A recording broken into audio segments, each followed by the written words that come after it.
রাতাবাড়ি তথা নবগঠিত রামকৃষ্ণনগর বিধানসভা কেন্দ্রে বিরোধী দল কংগ্রেসের 4 জেলা পরিষদ প্রার্থীর মনোনয়ন প্রদান। শাসক দলের ভাওতাবাজির জবাব দেবেন জনগণ, দাবি কংগ্রেস নেতাদের। পঞ্চায়েত নির্বাচনে মনোনয়নপত্র দাখিলের শেষ দিনে আজ শুক্রবার মনোনয়নপত্র দাখিল করলেন কংগ্রেসের মনোনীত 4 জেলা পরিষদ সদস্য সহ আঞ্চলিক পঞ্চায়েতের সদস্যরা। আনিপুর জেলা পরিষদের প্রাক্তন সদস্য হেলাল আহমদ খানের নেতৃত্বে দলীয় কর্মী সমর্থকদের নিয়ে মনোনয়নপত্র দাখিল করলেন আনিপুর জেলা পরিষদে ভারতীয় কংগ্রেসের মনোনীত প্রার্থী জাসমিনা সুলতানা। দুর্লভছড়া জেলা পরিষদ আসন কংগ্রেস প্রার্থী চবেম বেম সিংহ এবং ভৈরবনগর জেলা পরিষদ আসনে সুমন্ত দাস ও চেরাকি জেলা পরিষদ আসনে কুবের প্রসাদ যাদব কংগ্রেসের প্রার্থী হিসাবে মনোনয়নপত্র দাখিল করেছেন। মনোনয়নপত্র জমা দিয়ে কংগ্রেস নেতা হেলাল আহমদ খান বর্তমান শাসক দল বিজেপির বিরুদ্ধে তীব্র আক্রমণ করেন এবং সবাইকে আসন্ন পঞ্চায়েত নির্বাচনে কংগ্রেস দলের মনোনীত প্রার্থীদের জয়যুক্ত করার আহ্বান জানিয়েছেন। এদিন অন্যদের মধ্যে উপস্থিত ছিলেন দুর্লভছড়া ব্লক কংগ্রেসের সভাপতি মনোজির আলীর, ভৈরবনগর ব্লক কংগ্রেসের সভাপতি, রামকৃষ্ণনগর শহর মন্ডলের সভাপতি, যুব কংগ্রেসের সভাপতি আবুল কালাম আজাদ, কংগ্রেস নেতা বুদ্ধ দাস সহ কংগ্রেসের বিভিন্ন স্তরের নেতা কর্মীরা।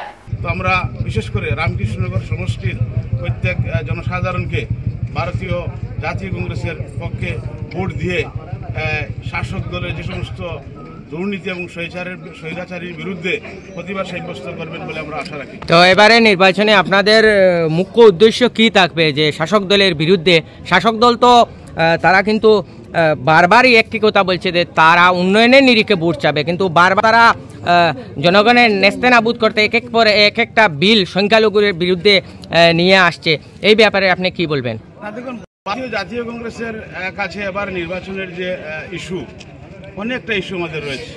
এই যে আজকে যে পঞ্চায়েত দিনের যে মনোনয়ন আমরা দাখিল করলাম, যে বিধানসভা ডিলিমিটেশন একটি ওয়ার্ডকে, একটি গাঁও পঞ্চায়েতকে, একটি জেলা পরিষদকে খণ্ড বিখণ্ড করে মানুষকে যেভাবে হয়রানি করা হয়েছে, তার নাম একটি ওয়ার্ডে আছে, তাহলে তার পরিবারের অন্যান্য সদস্যদের নাম অন্য ওয়ার্ডে চলে গেছে। আর ভোটের আগের দিন পর্যন্ত ভোটার তালিকায় নাম সংযোজন বিয়োজন বারবার মানুষ চেষ্টা করেছে যে মানুষের ভোটার তালিকার সংশোধন, এটা শাসক দলের অঙ্গুলি হেলনে কিছু সংখ্যক আধিকারিকরা মানুষকে সাংঘাতিকভাবে হয়রানি করেছেন। মানুষ তার বিরুদ্ধে প্রতিবাদ সাব্যস্ত করবে।